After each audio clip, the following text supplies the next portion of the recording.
ફરી એક વાર હું તમારી સમક્ષ સરીથી નહીં અને છતાં પણ મારા ભાવથી આવ્યો છે. અરહમ્યા ગ્રુપની જેમ જેમ પ્રખ્યાતિ ફેલાતી જાય છે, હરેક વ્યક્તિ જયારે એ ગ્રુપની સાથે જોડાતો જાય છે અને હરેક વ્યક્તિના દિલની અંદર ભાવ હોય છે, ભક્તિ હોય છે, શ્રદ્ધા હોય છે, પરંતુ બને છે શું? શરૂઆત સારી હોય છે, પરંતુ ધીમે ધીમે ધીમે ધીમે ઉત્સાહ, ઉમંગ અને ભાવ જ્યાં સુધી દિલના નથી હોતા ત્યાં સુધી શરૂઆતમાં ઉત્સાહ અને ઉમંગ હોય છે, પછી ધીરે ધીરે ધીરે ધીરે ધીરે ધીરે તમે સમજો છો કે ધીરે ધીરે ધીરે શું થાય છે? ઘટવા લાગે છે. અને જયારે એ ઘટવા લાગે છે તે દરેકના મનમાં એમ થાય છે કે પેલા તો ઘણા હતા, હવે થોડાક કેમ છે?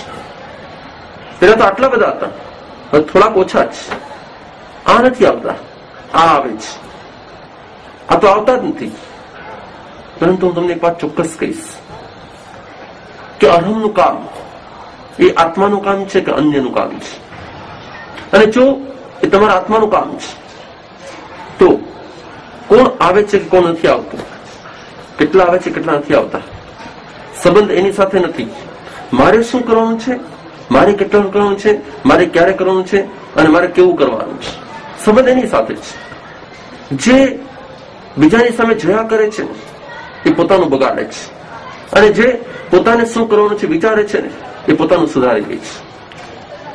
અરહમ ગ્રુપની જયારે સ્થાપના થઈ ત્યારે જ મેં કીધેલું હતું કે આજે ઉત્સાહ ઉમંગ છે એટલે ઘણા છે, પણ જેમ જેમ સમય જશે એમ એમ સ્થિતિ અને સંયોગો ખબર પડશે કે આમાં સમય આપવો પડે છે, આમાં શક્તિ વાપરવી પડે છે, આમાં હાથ વાપરવો પડે છે, આમાં પગ વાપરવા પડે છે, આમાં કામ કરવું પડે છે, આમાં સેવા કરવી પડે છે.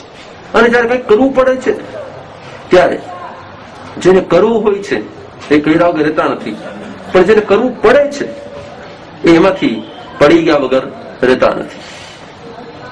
અહમનું કામ એ આત્માનું કામ છે, અહમનું કામ એ સેવાનું કામ છે, અહમનું કામ છે એ આપણા માટેનું કામ છે. અને જયારે આપણે જ આપણા માટે કામ કરવાનું છે ત્યારે થોડા હસું તો પણ ઘણું નક્કર કામ થશે, અને ઘણી વાર ઘણા હસું તો પણ જો બધા દિલથી કામ નહીં કરતા હોય તો શું થશે? એટલે આજ આ વિડીયો દ્વારા હું તમને એક મેસેજ પાસ કરવા માંગુ છું કે અહમ ગ્રુપની અંદર મને માસ પબ્લિક કરતા ક્લાસ પબ્લિક જોઈએ છે. મને ઘણા વધારે હોય એના કરતા પણ ભલે થોડા ઓછા હોય પણ દિલથી કામ કરવા વાળા હોય, જે ઘડિયાળ ન જોતા હોય, જે ઘડિયાળ ન જોતા હોય પણ જેના ઘટમાં એક ઘડિયાળ ટીક ટીક ટીક ટીક કરતી હોય કે મારે પણ સેવા, સાધના, ગુરુ કૃપા, ગુરુ ભક્તિ અને કંઈક કરવું છે. અને એવા 5 હશે ને તો 500 જેવા હશે, અને તો 500 પણ 5 જેટલું કામ નહીં કરી શકે. હા, એ વાત ચોક્કસ છે કે ગ્રુપમાંથી કોઈ ઘટવું ન જોઈએ, પરંતુ ગ્રુપમાંથી જો ઘટે છે કોઈ, તેના અનેક કારણો છે. એક કારણ એ છે કે ઘણાને સમય મળતો નથી. ઓકે, ચાલો, જેને સમય નથી મળતો, આવી ન શકતા, ચાલો આપણે એને છૂટ આપીએ છીએ. પણ કેટલાક એવા છે કે જેને સમય મળે છે પણ આળસ આવે છે, જવા દે ને, આજે નથી જવું. જે આળસ કરતો હોય એ ગુમાવે છે કોણ? પોતાનું કે બીજાનું? આખર તો અહમનું કામ કરીને લાભ તો મને પોતાને જ છે. આખર તો અહમનું કામ કરીને ફાયદો મને પોતાને જ છે. અને છતાં પણ જે આળસ કરે છે ગુમાવે છે. ચાલો, એક કારણ છે આળસનું. પણ ત્રીજું કારણ એ છે કે મને એની સાથે ફાવતું નથી, મને આની સાથે ફાવતું નથી, આ આવે છે એની સાથે મને ફાવતું નથી. જેને ભગવાનનું કામ કરતી વખતે કોઈની સાથે ફાવતું નથી, ભગવાન એમ કે છે એની સાથે મને ફાવતું નથી. અને જો ભગવાનને તમારી સાથે નહીં ફાવે તો તમારું શું થશે?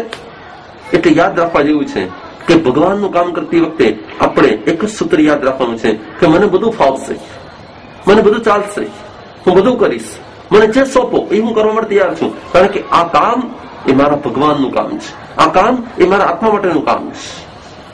હા, એક પોઈન્ટ એ પણ હોય છે કે અંદર અંદરનો ઈગો હર્ટ થતો હોય છે. આને મને આમ કહી દીધું, આ આમ કરે છે, આ મને મેસેજ મોકલાવતા નથી, આ મને આમ થતું નથી. જો દરેક વ્યક્તિ આમાં જોડાયેલી છે, પહેલેથી હતી નહીં, આવી છે. તો દરેકની ક્ષમતા અલગ અલગ છે, કોઈની વધારે છે, કોઈની ઓછી છે. તો તમારે શું સમજવાનું છે? જેની જેટલી ક્ષમતા છે એટલું પોતાની રીતે સપોર્ટ આપે છે. તો કદાચ એવું પણ બને કે તમને SMS ન મોકલે તો તમે સામેથી પૂછી પણ શકો છો. તમને કદાચ સમાચાર ન મળે તમે સામેથી પૂછી પણ શકો છો. અને હા, એ ગ્રુપ લીડર છે એનો મતલબ કે ભગવાન નથી. એ ગ્રુપ લીડર છે એટલા માત્રથી ભગવાન નથી. એ પણ એક માણસ છે, એના પર ઘણા વીક પોઈન્ટ હોઈ શકે, એના પર ઘણા પ્લસ પોઈન્ટ, પણ છતાં પણ એ પોતે કામ કરવા માટે તૈયાર છે. આજે લીડર બનવું એ કોઈ સામાન્ય વાત નથી. એમાં પણ ઘણી બધી જવાબદારી હોય છે, એમાં ઘણો તો સમય આપવાનો હોય છે. હંમેશા યાદ રાખવું કે આગળ આવવું બધાને ગમે છે, પણ આગળ રહી અને કામ કરવું બહુ ઓછાને ફાવે છે. એટલે આગળ આવવું બધાને ગમે, પણ આગળ રહી અને કામ કરવું એ બહુ ઓછાને ફાવે છે. તો વિચારજો તમારે શું કરવું જોઈએ. આ એક મેસેજ પાસ કરું છું અને હવે હું તમને બીજી એક વાત કહું. અને જયારે અહમની પ્રવૃત્તિઓમાં તમે આટલા બધા જોડાઈ ગયા છે, આ કોઈ નાનકડું કામ નથી. પણ જો નાનકડું કામ હોત તો બધા કરી શકત. આ એક વિરાટ સેવાનો યજ્ઞ છે અને આમાં જોડાવા મળ્યું છે ને એ આપણું પરમ સૌભાગ્ય છે. જ્યારે હું ઘણા બધા લોકોને જોઉં છું, મને કહેતા ગુરુદેવ અમે તો રેગ્યુલર જઈએ છીએ પણ આ લોકો નથી આવતા, ત્યારે મેં એને એક જવાબ આપેલો કે ભાઈ તું ભગવાનનો ઉપકાર માન કે તને આ સેવાના યજ્ઞની અંદર, આ સેવાના કામની અંદર જોડાઈ રહેવાની સદબુદ્ધિ ભગવાન આપી છે. તારા પરમ સદભાગ્ય છે કે તું આ કામમાં જોડાઈ શક્યો છે, ત્યાં જોડાયેલો રહ્યો છું. એના કમભાગ્યનો વિચાર કર કે આટલા શ્રેષ્ઠ પુણ્યના કાર્યનું, પુણ્ય બાંધવાનું જે કાર્ય છે, પુણ્ય બાંધીને જે પોતાના આત્મા માટે શ્રેય અને સુખ મેળવવાનું કાર્ય છે, એ કાર્યથી એ લોકો દૂર થઈ ગયા છે.